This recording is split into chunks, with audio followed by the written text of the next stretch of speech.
যেন লজ্জাবতীর চরণ হতে হালকা ধুইয়া যায় তারপর প্রভুর বৃষ্টি ঝরে।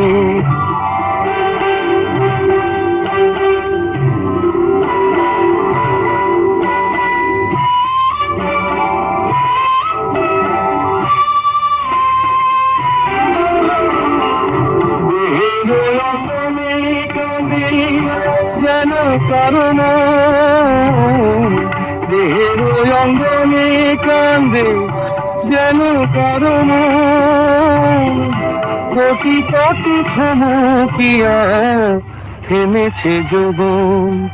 যেন বাতাসেতে বনলতা দুলে দুলে যায় তারপর প্রভুর বৃষ্টি ঝরে কোন সে আকাশ থেকে